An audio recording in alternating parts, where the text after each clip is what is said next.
1 തിമോഥെയോസ് അധ്യായം 3. ഇത് വിശ്വാസയോഗ്യമായ പ്രസ്താവനയാണ്. ഒരാൾ അധ്യക്ഷസ്ഥാനം കാക്ഷിക്കുന്നുവെങ്കിൽ നല്ല വേല ആഗ്രഹിക്കുന്നു. അധ്യക്ഷൻ അപവാദരഹിതനും ഏകഭാര്യയുടെ ഭർത്താവും നിർമ്മതനും വിവേകശാലിയും സുശീലനും അതിഥിപ്രിയനും പഠിപ്പിക്കുവാൻ കഴിവുള്ളവനും ആയിരിക്കണം. മദ്യപ്രിയനോ അക്രമാസക്തനോ ആയിരിക്കരുത്. ശാന്തനും കലഹിക്കാത്തവനും ദ്രവ്യാഗ്രഹമില്ലാത്തവനുമായിരിക്കണം. കുടുംബകാര്യങ്ങൾ നന്നായി നോക്കുന്നവനും മക്കളെ പൂർണ്ണ ഗൗരവത്തോടെ അനുസരണത്തിൽ വളർത്തുന്നവനും ആയിരിക്കണം. സ്വന്തം കുടുംബം നിയന്ത്രിക്കുവാൻ അറിയാത്തവൻ ദൈവസഭയെ എങ്ങനെ പരിപാലിക്കും? നിഗളം ബാധിച്ച് പിശാചിനുണ്ടായ ശിക്ഷാവിധിയിൽ വീണുപോകാതിരിപ്പാൻ അയാൾ പുതുതായി വിശ്വാസത്തിലേക്ക് വന്നവനും ആയിരിക്കരുത്.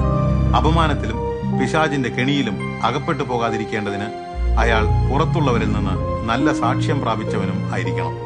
ശുശ്രൂഷകരും അതുപോലെ തന്നെ ബഹുമാന്യരായിരിക്കണം. വാക്ക് മാറുന്നവരോ മദ്യാസക്തരോ ദുർലാഭമോഹികളോ അരുത്. നിർമ്മല മനസാക്ഷിയിൽ വിശ്വാസത്തിന്റെ മർമ്മം സൂക്ഷിക്കുന്നവരായിരിക്കണം അവർ. അവരെ ആദ്യം പരീക്ഷിക്കണം. കുറ്റമറ്റവരെന്ന് കണ്ടാൽ അവർ ശുശ്രൂഷകരാകട്ടെ. അതുപോലെ തന്നെ അവരുടെ ഭാര്യമാരും ബഹുമാന്യരായിരിക്കണം. അവർ ഏഷണി പറയാത്തവരും സംയമശീലരും എല്ലാറ്റിലും വിശ്വസ്തരുമായിരിക്കട്ടെ. ശുശ്രൂഷകർ ഏകഭാര്യയുടെ ഭർത്താക്കന്മാരും മക്കളെയും കുടുംബത്തെയും നന്നായി പാലിക്കുന്നവരും ആയിരിക്കട്ടെ. തങ്ങളുടെ ശുശ്രൂഷ യോഗ്യമായി നിറവേറ്റിയിട്ടുള്ളവർക്ക് നല്ല ബഹുമതിയും ക്രിസ്തു യേശുവിലുള്ള വിശ്വാസത്തിൽ വളരെ പ്രാഗൽഭ്യവും ഉണ്ട്. വേഗത്തിൽ നിന്റെ അടുക്കൽ വരാമെന്ന് ഞാൻ ആശിക്കുന്നു.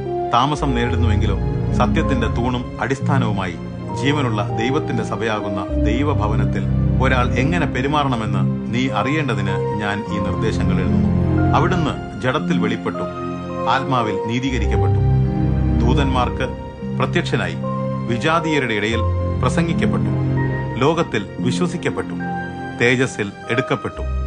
ദൈവഭക്തിയുടെ ഈ മർമ്മം സർവസമ്മതമാം വിധം മഹത്വമുള്ളതാണ്.